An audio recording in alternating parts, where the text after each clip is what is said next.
Welcome to the Multifamily Women podcast. I'm your host, Carrie Antrim. And today I'm so excited. We've got Kim Senn Cross in the studio here in Scottsdale with us. Kim is the founder and president of the KSC Group.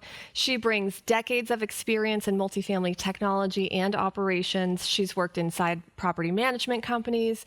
She's led business application teams, supported major software deployments at RealPage, helped build consulting teams at Entrata, and founded the KSC Group in 2013 to bridge the gap between operations and technology. Kim has also been a longtime sponsor of the Multifamily Women Summit. She's a champion of our whole platform. And in 2025, she even took the stage in the My Stage, My Story project. And so we're so grateful for her leadership in the industry. And I'm so excited to have her here in the studio with us. Kim, welcome to the show. I'm so happy to be here. And I'm loving this. The whole look is just, can we address this first? Yes. It's not on my note card. If you know me, you know I love fun outfits. And, I'm getting in touch with my 80s. So I just celebrated, last year was 35 years in the industry. 80s was my time, and so I call this like my Joan Jett it's perfect. Look. Yeah, so I love it. I was looking at 80s music. I was listening to all the 80s music, dancing around while I was coming over here. 80s is the best hype music. I mean, I still will go to my shoulder 80s pads playlist. Would come back, Yeah. They made me look like I had great shoulders. Yes, exactly. So, yeah. Well, thank you so much for being here, especially in person. It's great to have you here in Scottsdale. And I love Scottsdale. It's one of my favorite places. Well, I love to come to the conferences. Yes. Yeah. But now I'm here for fun. Yes. I love that too, that you're mixing in a little of this with some fun. Yeah. That's Got to great. do business and fun. Yeah, absolutely. So I mentioned in your intro, you've sponsored the Multifamily Women Summit, I think every year that we've had it. I love it. And why is that? Why is it such an easy yes for you? Because when I started, women had a ceiling. And I was in technology, and there was very few women and there definitely weren't any IT leaders. And I feel like we've emerged as women, but yet we need to support each other. And we are leaders and involved in companies and charting their path. And now all the ceilings are removed, but we always, those people who were there in the beginning have to be there to bring up the next leaders. And I think as people, definitely, but definitely as women, when we come together, we become vulnerable and we share imposter syndrome. We have these conversations where while we come across as these confident, amazing people, we feel like maybe we don't deserve. And I think being a mom and raising kids and also being in all the different positions, it's my responsibility to go back and say, you're amazing and you're wonderful, and call me whenever you need something, and that is such a great environment. The guest speakers that you have, who tell their stories, or even my story, where people got up and shared their vulnerability. It connects, and it's just, we're all in one space. And then all of the social times and networking and things like that, where you get to talk and be around people. People leave there revitalized, truly confident, embracing all that. And so, big proponent. We'll be there this year, be there every year. It's just on the agenda. Like, that's a no-brainer. I love that. Thank you. Yeah, every year, I have women who reach out who are like, I've never attended before. I'm coming by myself. I don't know what to expect. And I always tell them, don't worry. Like, there's no mean girl syndrome happening here. And I point them to leaders like you who have been, and you're so welcoming to everybody that comes in. I always tell them, like, take a deep breath. Everything's going to be okay. You're going to come in. You're going to be welcomed with open arms. Literally, people will be giving you hugs, even if you've never met them. Right? I'm such a hugger. So I tell people, I said, be aware. Right? I even had a boss who told me up front, I'm not a hugger. I said, you will be in about a month. You haven't met me yet. You haven't met me yet. Yeah. we mentioned the My Stage, My Story. So this was a new thing that we started in 2025, and I felt like it was a beautiful session. It was 2 sessions that we had because we had 10 women that came up on stage and had 5 minutes to kind of present their story, how multifamily has changed their life, in a positive way. What did that mean for you? Because you shared a very personal story with the whole audience, and I'm sure you received amazing feedback afterwards from the attendees. What did that mean for you personally? I think that's truly where you connect and become vulnerable, because each woman that was up there had a different story. I felt like you selected the stories and put them together perfectly, because when they meet us, they come away with a perception of who they think we are. But when you get up on stage and you start talking about the things you overcome or the challenges, or then they relate. There's something in their life that they can relate to. And while they might not have related to me, they could have related to another person. And then they feel like a safe space to come up and say, this is what's really going on in my life, instead of having that mask that you wear at work that says, oh my gosh, if you really knew, I could lose my job. Right. That's what we're afraid of. Right. I can't tell you what's going on. And at that moment, at that time, they're in a safe space. None of us are going to go back and post it on social media and say, oh my gosh, this woman after shared her story.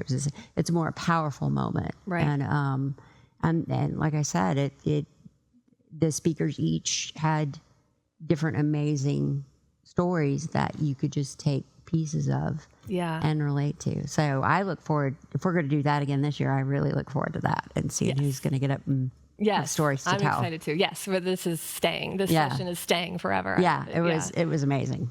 Yeah. And now you've been in the industry a long time. 35 years. I just celebrated 35 years. That's amazing. Congratulations. You've helped pave the way. Why do you think it's so important to continue giving back in the way that you do and helping women leaders rise? There are some brilliant, amazing women. And right now, we are at there's all these new things that can't come out technology-wise that you stay up with. And I know a lot of people tend to, the bottom line is definitely renting apartments, because that's how all of us get paid. Right. Right? We know that. But we have to rethink how we do business. Are we doing it efficiently with what we have today? Some of us made decisions 5 years ago, 10 years ago. We put those policies and procedures in place. We put that technology in place, and that's what we've kept doing. Mm-hmm. But now you might not need to do 10 spreadsheets to get that Monday morning report out. Right. Maybe you can use different tools. And when I first started, we were going from manual to computer. Mm-hmm. And it was, the choice I gave you was, do you want the orange screen or the green screen? There wasn't, and then when we went to modems, it was the dial-up, and all I remember is lightning struck and all the modems went out, So, and now we rely on, the cloud and all the different services and the technology that's emerging from the next generation of these applications or things that they're doing that they need to connect with the core systems. Right. And, is there a way, instead of doing 10 spreadsheets, that there's a way to pull that data and have other tools work for you, and you become the reviewer, not the doer. Yeah. So with the women, it's definitely important to stay on top of technology and always be reevaluating. Are we doing this efficiently? Are we doing this effectively? Because most of the clients that I work with today come to me and say, I want to position myself for growth, because they feel growth is on the horizon. Mm-hmm. But when you bring all of that growth, you're now either going to have to get more human capital, or you're going to have to reevaluate and make your teams efficient. Right. Because that's going to flow through all of your support systems, your accounting, everything, all the way up to the executives that are looking at their business intelligence tools and want their dashboard so they can dial in and see markets and things like that. So, staying abreast of, I love it because I always like to stay up with, when I go to the conferences, I just take time to just wander up and down all the spots. Well, I don't go to like the plumbing and appliances. Okay, I'll be honest with you. But I do go to all the emerging technology to see what's coming. Yeah.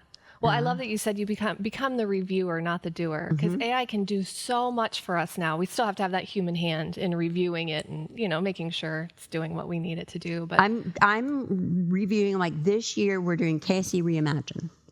And March 1st, we celebrate 14 years. Oh, congratulations. Yes. And we have, we've taken high school kids, college kids, and they've started at an entry level or just to get some money while they're going through college. And then we have the tenured, senior people like myself. Right. And I've asked everybody, I was like, look at what you're doing, and we're redoing our software. Yep. And it's simple as when we do data conversions, or even we do imports into accounting for some of our teams, and they're doing something simple as changing GL accounts. So we've built tools that you can upload a spreadsheet in seconds. It's changed it for you, so it makes our import and everything way more efficient. Right. And lease file audits, and just, a case study. We had a client we were onboarding, and the challenge was they had 50 commercial properties. And they had a variety of commercial leases, lease briefs. The data in their current system wasn't completely accurate. And so they were either going to have to hire a plethora of temps where you have human error that are going to go through 400 leases and type this information in. But we were also trying to fast track. And so to think outside the box, we worked with Nectarflow and helped create this tool where you just take the lease abstract and put it in a Google Drive and worked through the data points we were looking for, and then the 5 output spreadsheets we needed. Wow. And then having that 80-20 rule of, hey, all of this, and then we put in, the source data we had so it could look and see, well, the lease says this, but the computer data says this. Right. So somebody could go, this is accurate, or this is missing. Yeah. And then so we could fix it before we imported it. And man, we were just flying through it. Yeah. So you take something as simple as that. So we didn't add any additional staff. We used the same staff they had. Right. Who knew the data, but we just got it to them much quicker. Yeah, the absolutely. Reviewer, not the doer. Right, because it would take forever. I mean, when we calculated the demand hours and the cost, it was way more effective. Right. And then they have a tool now when they do an acquisition of a commercial property. It's a tool that they can reuse or grow or change. Right. And modify. So that's just another case study of just going there, listening to the problem or the challenge, trying to think through what's available. Right. And then building it and then seeing how it works. Yeah. And on that, on that same note, what should COOs, CIOs, what should they be auditing right now in their tech stack? Like, what should they be looking at in order to know how to become more efficient and do all these processes better, faster? I tell you what was really eye-opening. What they should do is have a collective meeting and listen to their team. Because a lot of times what they don't understand is, and this was the eye-opener, what I am truly passionate about now is I go to a company and I'm doing a business assessment because they're like, we want to look at our tech stack. Like I said, going back to positioning for growth. Right. And I say, all right, opening day, I want everybody in the room. I want the maintenance leaders in the room. I want operations, marketing, anybody, and I want the executives. And what we discovered is the accountants were doing so much in Excel. Mm-hmm. And when somebody found that there was a discrepancy in numbers, the amount of man hours that it took to redo it, and the COO was sitting there and had no idea that they were doing it because they're removed from this process. Right. And when they heard it, when they all heard everything that everybody was doing. They told me this one maintenance guy, he goes, oh, he's going to be pretty quiet. He ended up being the most vocal person out there. Right. You know, like I'm on my phone and I'm going to this building and I can't see all the tickets, or I can't do this, I can't do that. And being out of all the ones they expected to be quiet about it, he was the most vocal. Yeah. You know? And so I say, listen to your teams, have a big meeting, ask the questions, and find out what everybody is doing, because then what you can do is build a strategy around what are the quick, easy fixes, or maybe we need to change the policy, or hey, when we send RFPs out, these are the things that are problem or pain points that we need to change. Yeah. Are there any certain behaviors that an operator should stop doing when it comes to technology decisions or implementation? That's kind of a loaded question. Yeah, no, I don't. I always get the start doing, it's not the stop doing. So I just kind of went blank on that.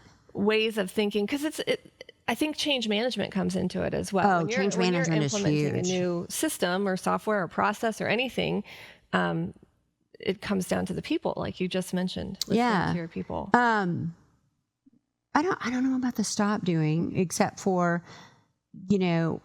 look at every Excel spreadsheet, every Word document, all these other things that you're doing outside of your system, and put those on the list of things to stop doing. Yeah. Because those things can be done through various, we're utilizing and testing out all the various AI platforms. Mm-hmm. And in what we have to come up with is the one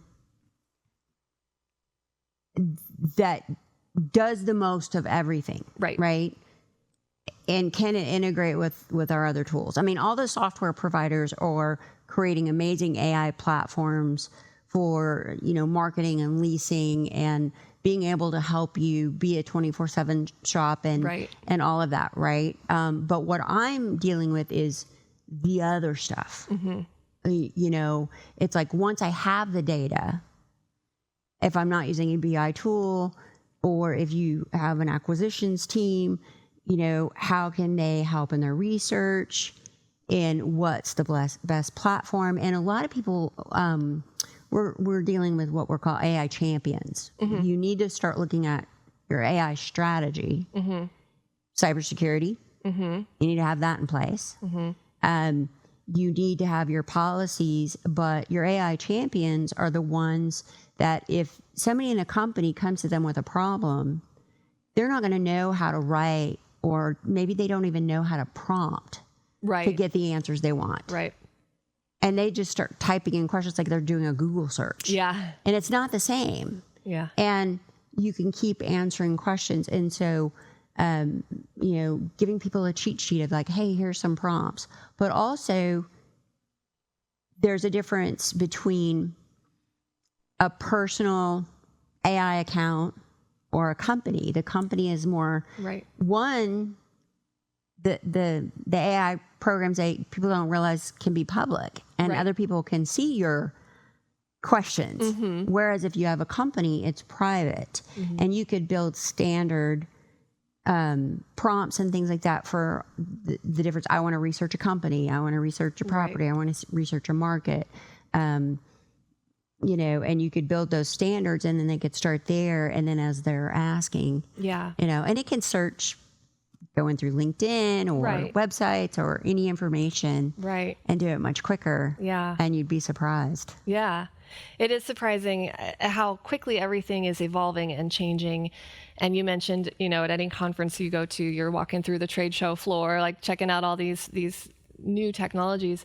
what advice do you have for operators who are just overwhelmed by the pace of change? If you know me, you've heard me tell everybody the Goldilocks theory, Let's hear it. right? And it is, you can do too little or you can do too much. Okay. So if you have too much technology, you've overwhelmed your team. Mm-hmm. And if your technology isn't connected very well, you're overwhelming your team. Mm-hmm. Case in point, my youngest went to go. I've been around this industry so long that I can walk in with all of their adults now. But at some point in time, they have rented apartments. Right, of course. And I can look online or I can go into the office and I can tell them immediately what software they're using. Yeah. Oh, yeah. Right. And I have to walk them through, and now they're going through the process of like identity verification and pet screening and all these other. So Right. I'm seeing live and in action them go through this, and Yeah. they're sitting right by me like, well, now they're sending me a link for this, but I gave it over here, and I was like, honey, that's because they're using this and it's not all connected. Right. Right. Different systems. And gotta and input that the data. and why they can't get through their gate systems or Yeah. all this kind of stuff. Yeah. And so it's interesting. You want everything to be as tightly integrated as possible, so it's a smooth experience for the person who's going through it, hey, I found my apartment, and they're so excited and they toured, and all of a sudden, but now you've given everybody the pain point of just qualifying and signing their lease and getting their keys and everything else, Right. and navigating around your site. And that's just your new resident. That doesn't even talk about what goes on behind the scenes to your support teams, Right. or your leasing teams, and all of that. So the Goldilocks theory is basically pick a tech stack. You talk about change management. Right. Pick a solid tech stack. You can always add on more, but start with core, what you need. Figure out, especially chart a map as to what's phase one, what's phase two, what are we doing this year, what are we doing next year, and always keeping an eye on, what's available, and asking yourself, do I really need this? Because you can get really wowed by the new shiny objects, Right. but what value does it give you? Right. Yeah, that's great insight. And in fact, it kind of leads into my next question, which was because you worked on both sides of the table, operator and software provider. What do operators consistently underestimate when they implement these new systems? Change management. Okay, there you go. Because I walk in and I'm very honest with people. When I go in, I said, you're about to throw this whole company into a tizzy. Because they know what they're doing today. Right. They've done it for so long, they can practically do it in their sleep. Right. And now you are changing things that nobody knows. You're upsetting your accounting department. Your executives now get income statements and balance sheets, all their data in a different format. Your site teams are, doing something new. If you're staging a rollout, your support teams are supporting two different systems, the old and the new, but the new they don't know, and they need that go-to super user. So because they need that transitional knowledge, Right. Because they want to be self-sufficient, but they're still having to support the old. Yeah. And I've had companies come in and they're saying, well, we want to do this and we want to do that. And I said, no, let's wait on this one. Let's do that next year. And then toward the end, they say, thank you for telling us to wait. So you're able to go in and kind of analyze. You see the big picture. I see the big what picture. What they want, the bright, and I will ideal take them there if future. it takes years. We partner with these companies. We don't go anywhere.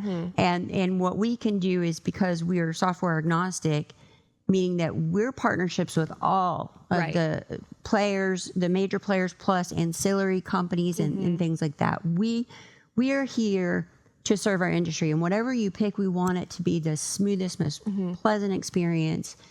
And if you have a problem, you can come to us. Right? Because my team is different. We're a boutique shop, and we've all worked for management companies. We've worked on site. We've managed the teams. So we know exactly what they're going through.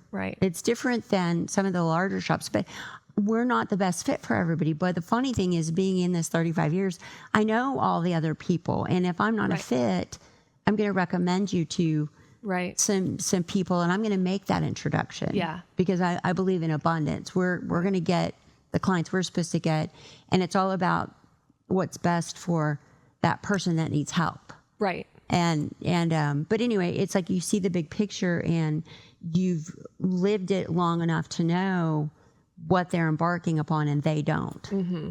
And you're like, okay, I'm going to get you there safely. Right. But we're gonna do this. But it's going to be a really wild ride. and I have sat there. I have to laugh. I recently worked with a client, and they're in Louisiana. And if anybody knows Louisiana, you know it's a heavy drinking culture. Party, Mardi Gras. Mardi Gras is going on right now. I was going to say, I think that's no, right Mardi Gras is going on. I think Fat Tuesday was like a week or two ago.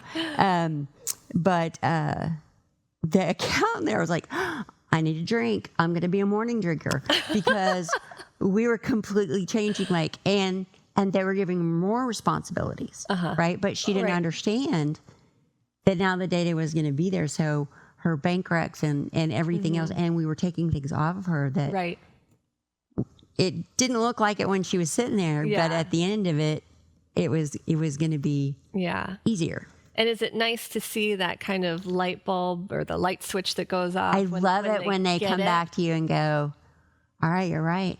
This is so much better. Yeah. I was scared, but. Right. And I also tell people it's a 90-day process. Like, let's say we go live. The first 30 days is heavy support, heavy hand-holding. Yeah. Because they heard you in training, or they heard it, but now they're doing it, and you're with them. But in our world, it's a 30-day restart. So then the next 30 days, they're like, okay, I did it the first month, and now they get more comfortable. By the third month, smooth sailing. Because it's repetitive. Right. We bill the rent, we collect the rent, we do our light notices, we do our leases, we do this, we do that, we close our books, goes on to accounting, and we move on. Yeah. That's great. That's great. So when you work with a portfolio, and you see what they want, you see their big, bright future, what are you evaluating before you even touch anything? I'm evaluating the team that they have. Okay. And are you looking for that? You mentioned like a champion. Like, are you looking for the champion? We need cheerleaders, and those need to be the executives. Okay. I will tell you, there's always going to be a negative person in the group. And it's difficult enough. We need the cheerleader to come in. And that usually has to be an executive that's involved and going around. And I've seen some amazing champions in that way. Yeah. And then there has to be their person that gets it. And I've always found that one, and sometimes it's the one that's already in place in their company.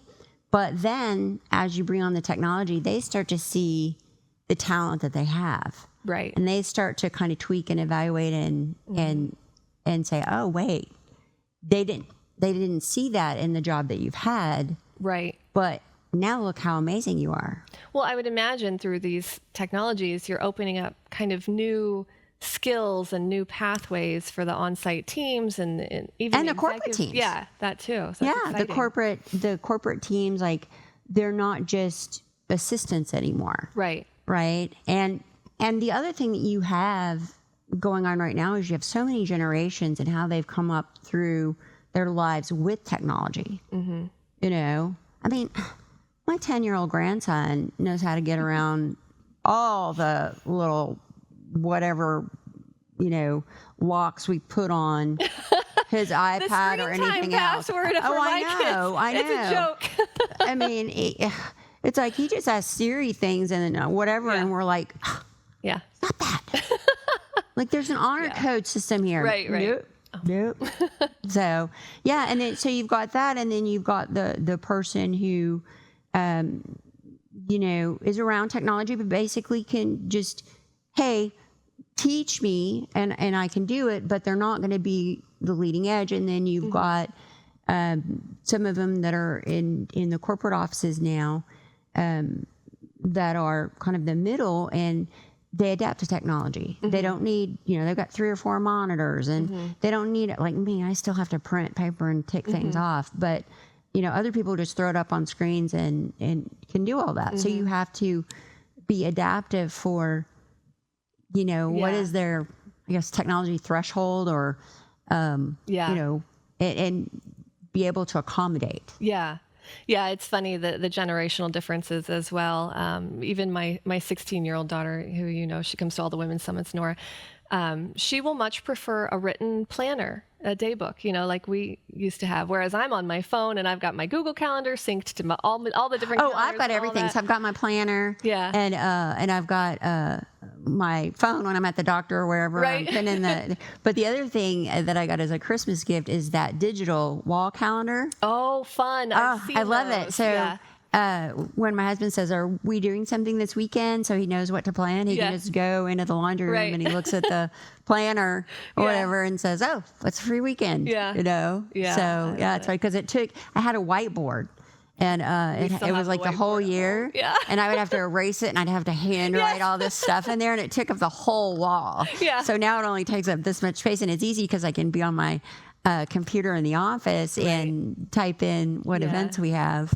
And birthdays and all that kind of stuff. Yeah. So that was for me, being a tech geek, that was a perfect gift. Oh yeah, absolutely. Yeah, it's just so funny to think the differences between people's preferences and things, and trying to get them to shift their mindset a little bit. Well, and I always go to people and say, how do you stay organized? Some of them are a paper planner, some of them are digital, but it's also, what system do you use? Right. And it's funny that even just talking to my team, all the way that they plug their hours or block their time, or I'm still trying to figure out mine. I don't know. I'm a recovering Post-it note girl. Like I would have all the Post-it notes around my monitor. Yeah, no, I love all the Post-it notes have been banned from our office. I love all the different colors. And I do too. Don't even get me started on office supplies. Oh yes. Okay. Sorry, I think we got off on a tangent there. I'll take you down any rabbit hole. Yeah. So looking at the whole system, how does proper implementation affect NOI, the reporting accuracy, when you're having a system, an AI do it rather than human hands mixing up numbers, maybe something like that, or operational efficiency? How does this all affect the NOI at the end of the day? It's huge. So when you first go into, you've evaluated the company or what your strategy is, and you're moving toward a tech stack, cost. When you're dealing with a sales rep, recently we get a lot of repeat clients where they work for one company and now they've switched, and their roles might be slightly different. Maybe they went to a smaller one because there was more growth potential. And it's the first time that they've gone into a software selection, and they're looking at contracts, and they don't understand how the contracts are structured. This is bundled. And so they can't seem to break it out because this one's split out. Right. And what all does it include? And looking at it, and I'm looking at it and making sure that it includes, electronic signature. You have to have that these days.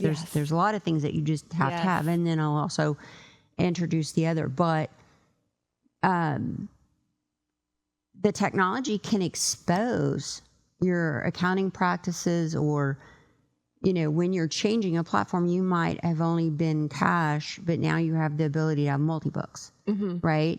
And when you're looking at something accrual versus cash, it's a little different.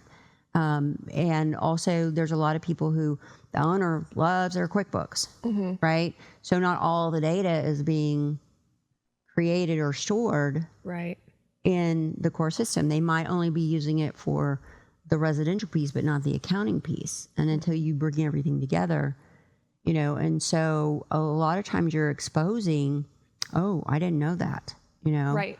And it makes the decision making so much better, but it's also real time because they're able to look at the data and see occupancy and see market conditions and see income statements and things like that, and trending and trailing and comparing, or how they're doing bad debt or how they're doing write-offs. Because I work with brokers too, because people are refinancing or they're selling, and their brokers want accrual T12s. And I go in and I look at it because, GPR should be certain, and and we talk about how are you doing your bad debt, and how are you doing your write-offs or your collections, or, exploring all that, because I may need to make a bunch of journal entries. Right. So I don't know if that completely answered your question. Well, but yeah. I mean, I think at the end of the day, anything you can do to increase efficiency, lower costs, lower the mistakes, that have been made, or the data's here, but it's not over here. It's all going to increase the value of your asset. I mean, because you can put reports and data up into AI and have it do an analysis. Now, AI is not going to always be 100% accurate. Right. And so you do have to validate. Recently I was watching a sports show, and they were teasing because one of the broadcasters had gone on AI to prepare, but he didn't really fact check. Oh no. Yeah. And so when he got on air and he said, oh, such and such has only won so many Super Bowls or so many whatever. And one of the other guys, basically called him out on it and said, that's wrong. Oh, how funny. They had one more there. Yeah. So it's like, yes, you're going to get data, but you do need to validate it. You cannot, you have to have oversight. You can't take the human element out of it. You can help it minimize your data entry or having to look at it, with your eyes, but you still have to validate. Yeah, that's funny. Now, I know that you love to give back. Obviously, you give back to the multifamily women every year, attending and sponsoring. What else is going on that's exciting for you right now? Sometimes I tear up about this. Melanie French called me. It had been placed on my heart when I entered this business when I was 25, the power of our industry, right? We have homes. Right. And there's an affordable side, and there's a conventional side, and everything in between. And now there's workforce housing. Right? Which we have some workforce housing. I even have done things with what they call co-living, which is basically student housing for adults that live in these big cities where the rents are super high. Yeah, we have that here in Phoenix. Yeah, but you think about we have people that maybe their jobs have been, they go away, right? I have always been a big, worked with homeless and foster kids and prison ministry, things like that. And we have this industry where a GED, high school diploma, is all you need, because we give you tools. We give you certifications. We, do all that. So right here in Phoenix is the headquarters, but I am on the city advisory board of Entryway and entrywaytalent.org if you're interested in looking up what they do. But my responsibility is ambassador, brand awareness, but also raising money, because what we do is we take at-risk, situationally homeless, we put them through our training program, right? So we teach them maintenance skills, we teach them leasing skills, we prep them for interviews, and there's a lot of large multifamily companies that are also giving, and they go in a job interview and they're up against all the candidates that came in from all the other areas. But if they get placed, then they're given an apartment. Wow. They're given a career and an apartment at a discounted rate. And we've had some amazing success stories. We vet these candidates out because we want them to be the best candidates, and we want them. And there's a commitment that they have to do. We're giving them a second chance or a hand up. We're not just saying, hey, here's a program. Right. They have to learn. They have to show up for classes. But the money that we raise could be giving them an Uber ride to a class. Right. But there's a story of a lady who was living out of her car. And she was an older lady, and she came through the program, and she ended up with a company that was a lease hub. Okay. And she just traveled. She was one of their top leasing people, and she traveled. So she actually told us that there was only 6. They were paying for her home and her food and everything else when she was on the road. Right. So there were only 6 weeks out of the year that she wasn't, traveling like that. Wow. And, she could pay her own way. Yeah. But we gave her a path. Right. And there was another gentleman who he and his 4-year-old son were in a shelter. And he went through and became a maintenance man. And he and his 4-year-old son now live in a great neighborhood and in a safe neighborhood in an apartment. His son goes to school now. That's amazing. I mean, that's where the heart of multifamily is. And I think of where I came from, 25, you know, didn't really have a career and came into this industry, fell in love with it, fell in love with the people, never left. Yeah. You know, and so that's my give back is I want to mentor people. Yeah. I want to tell people how wonderful this industry is because when somebody's going through an illness, I see all these posts, such and such is going through an illness. You know, here's a GoFundMe page, and I see so many people go on to that. It's beautiful. Or when I deal with the homeless, I'll put say, hey, I need some glasses and stuff, and I can buy them in bulk at Amazon, and you can do $20 and then buy a box and take it to a shelter. Yeah, you know, so it's exciting. But no entryway. And of course, you know, I want to raise money, so I've got a selfish. You can go to Entryway North Texas if you want to donate, and just make sure and put my name on it so I get credit for it. We'll put that info in the show notes. But but it's great because, like I said, their headquarters are here. Yeah, so. That's beautiful. Thank you for sharing that. Yeah, that's lovely. So for everyone listening, watching, what's the best way for them to get in touch with you or your team if they want to learn more? Go to our website and go to connect or contact us. Fill out a form. And that goes to my team, and you just tell them what you need. And that's kscgroup.com? The kscgroup.com. Everybody gets it's THE. Yeah. You know, I always have to do the almost like Alpha Bravo Thomas or whatever.